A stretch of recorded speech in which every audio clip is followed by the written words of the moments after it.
What's up, guys? Welcome back to EJ's Training Camp and welcome back to another video. In today's video, we are going to race the Giro de San Francisco. And if you're new here, this is my first ever Cat 2 race. So my first race in the P1-2 field, top-notch field, the top dogs, racing at the end of the day.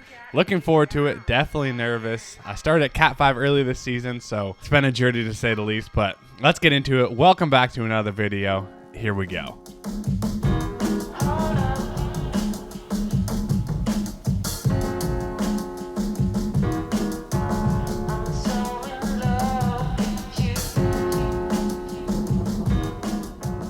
We've made it into San Francisco. Everything's ready. Time to go meet up with the teammates. I think Mark and Matt are here. So we're gonna have two teammates with me in the P1-2. We're gonna see what we can do. But like I said, Mike's Bikes has like 9 guys or something. So it's gonna be crazy, it's gonna be spicy. Also, the vegan cyclist is here, so we get to see what's up to him. Super stoked to see Tyler. A little bit nervous, definitely nervous. Nerves are flowing, but let's go get it. Let's go get after it. Come on, welcome to San Francisco.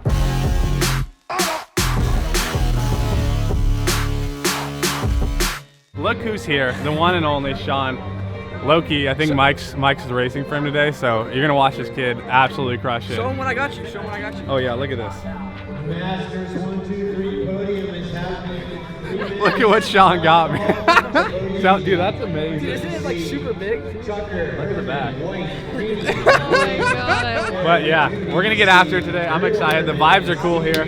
This course looks fast, looks hard. Gonna warm up, eat, get ready to go. Another day in paradise.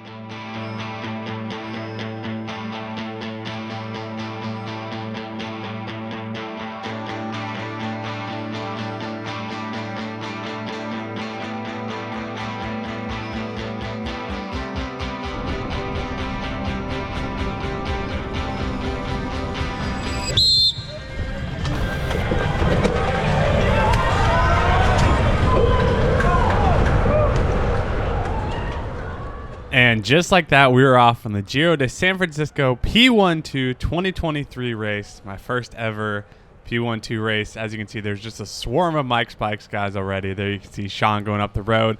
Now this course is a 6-corner course as we are taking this first lap right now. And as you can see, I'm kind of I'm just trying to do my best to settle in. These corners are, I don't know, they flow pretty well, but the pavement is a little bit bumpy. And the one feature of this course is we are on a slight gradient right here, and there's this little pitch going up this little ramp right here. But honestly, it's not terrible. It's enough that you feel it each time, but what Jeffrey said to me, the performance bikes guy up there, you can see him kind of in that red and dark blue kit with that red sleeve. He told me that you can't win on the hill, but you can definitely lose on the hill. So it's not really a place people make a lot of moves, but it is something that, you know, if you don't take the corners correctly or if you try to punch it up there, you can lose a lot of energy. But if you're smooth through it, it doesn't really affect the race too much. Now, our strategy on the Velo Kings was to try to get teammate Matt, who's in front of me right here in that blue kit, up the road. But honestly, yeah, he's a 2. He's a fresh 2 this year. And like we said, this is my first P1-2 race. So I think we both had, me more than him because he has done a couple P1-2 races up to this. But I had a little bit of like imposter syndrome. I just really didn't feel like I belonged here. As you can see, I'm already losing wheels, just kind of surging out of corners. I know not to do this, obviously. Like, you know, I wasn't racing properly these first couple laps, kind of surging with a lot of energy, and I don't know. I just felt tight early on, and kind of like I didn't belong with the big dogs, if that makes sense. I felt like I belonged in the back, and in the back, definitely with these Mike's Bikes guys, we'll see later on.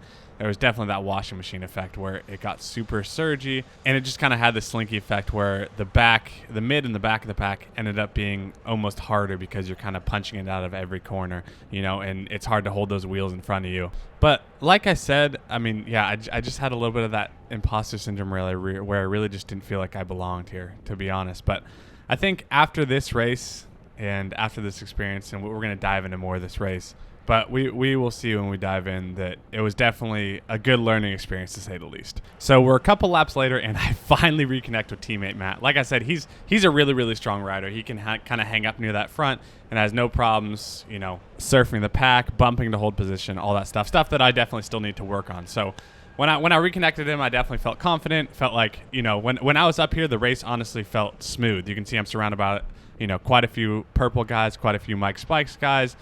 corners felt a lot easier. This, we're starting to slide back here, but I would say this is towards the front of the pack. I think there was like 60 or 70 riders out there. So, yeah, and then I kind of found this nice little line, put down a little bit of energy, and kind of moved up on that inside corner here. And like I said, I felt comfortable here. The race definitely felt like it wasn't as surgy up here, a little bit smoother. But the hard part that I definitely learned is it's not easy to keep this position. Like one corner right there, I take it a little bit too wide. You see a couple people kind of slotted on my inside. And that's just something that I definitely need to work on, is kind of cornering, finding the flow of the course. And as you can see, there we go. I'm losing wheels. Didn't get close enough to that guy in black, and I already lost a couple positions right there. And now, before we know it, Matt and I are both almost at the back of the pack again. So it's time to basically rinse and repeat, And as you can see back here, spiking up a lot of power, kind of sitting out in the wind right here. I don't know. It wasn't. It's hard to watch this back, and I'm sorry. And you can see my heart rate's already cracked, 182 beats per minute, and we're only 4.5 kilometers in. And like I said, I think I just put a little bit too much pressure on myself. Kind of didn't find that flow early, and wasted a lot of energy just early on. Just because I wasn't making those smart decisions, wasn't taking those choice lines, and just not asserting my position. Kind of being very passive in the pack, letting people slide in front of me, slot, and then all of a sudden you end up in the back. And then I have to make the same move again, up this little inside, waste a lot of energy. And look at Ryan's line right there on Mike's bikes, by the way. Jeez, he just made up so many spots on the outside corner. See, that's the kind of stuff that I need to learn. He just saved a lot of energy right there, moved up, and now he's 10, 12 riders in front of me just from coasting, and I'm over here doing 800 watts out of the corners. It's just, I know you guys say, like, oh, you got to hold the wheels in front of you. Easier said than done, okay? Like, it's I don't know. It's tough, and I'm learning, and I'm just trying to get more and more comfortable next to people. But I am doing my absolute best, and I hope that you guys can learn from this, people that are getting into the sport. Try not to make the mistakes that I'm doing. I mean, like I just said, though, it is definitely easier said than done. Do your best to hold the position, because trust me, being back in this washing machine is not where you want to be. But here's a perfect example of what you want to do. Watch Ryan, this Mike's Bikes rider on the right here on the outside, barely pedals, makes up a couple positions from the guys on the inside, and beats everyone to the inside of the next corner, just effortlessly moving up the pack. That's the way to do it. Definitely try not to do what I did there, which was surge out of the corners, spike a little bit, try to hold this inside line, and now I'm doing 900 watts going up this hill again, 1,000 watts trying to make some, trying to brute force my way up, which, again, I barely make it on the inside of Chris Riker here. Like I do make up some spots, and I'm back on Ryan's wheel, but, we had the same effect. We were right next to him, and he probably did maybe 400 that whole time, like max up the hill. And now we ended up in the same position, So I wasted a whole match there, a ton of power. My heart rate's at 184 BPM, 185 BPM, completely cracked, whereas his heart rate's probably just 150 chilling from just taking a much smoother line. But all in all, pretty much the same. Every time I make it to the front, I would kind of just passively get pushed off wheels or take the incorrect lines and end up at the back. And then use a lot of power to get to the front again. You can see Tyler's right in front of me, the vegan cyclist. He live streamed the whole event, by the way, if you guys want to go check it out. Super, super fun. I really, really like this course, and I'm excited to go back out there next year. But to wrap a couple things up, spoiler, unfortunately, I did not finish this race very well. Average power is definitely much higher than it should have been. Spent a lot of energy, and when it came down to it at the end, with 2 laps to go, my chain unfortunately slipped for just a fraction of a second in this corner that we're coming up to at the bottom of this hill. Chain kind of slipped off for a second, but it was enough where I just didn't have another spike to get back on, and kind of just rolled in after that. But it was a really, really good experience. I don't want, I'm not going to lie, after the race, I was definitely a little bit disappointed. It kind of put a lot of pressure on myself. I thought it would be really cool to come out here in my first P12 race and knock it around with the big dogs, finish with the pack, or maybe even top 10 if things got crazy. But just when it came down to it, I'd spent too much energy early, and as you guys could see, I just was taking inappropriate lines that led to me wasting a lot of energy. So, again, I know it's like the same thing that I've been trying to learn all year, but I felt like I got comfortable taking the choice lines in the Cat 3s, but it just felt different in this P12 race. It was a lot harder to fight for position.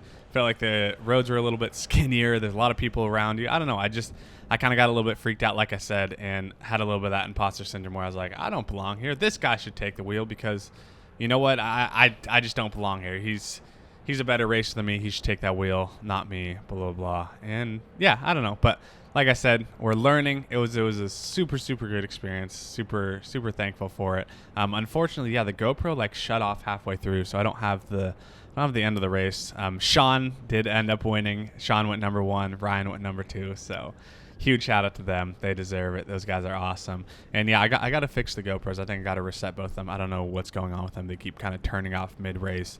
Nothing to do with storage or battery. They just say like, oh, error, and they just turn off. So, but I'll fix that going into some new races. And we have the Tahiti content coming up soon, heading out to Tahiti in 10 days from today. So really looking forward to that. And guys, thank you again so much for being here. Could not do any of this without you guys. First P12 race in the books, Cat 5 to Cat 2 in one season. I mean, I'm pretty proud of it, even though my first P12 race was definitely not something to write home about. And again, I'm sorry for that, but you know what? We'll take it. We got there, and I'm happy about that. But seriously, guys, thank you so much for being here, and I'll see you in the next one. Peace.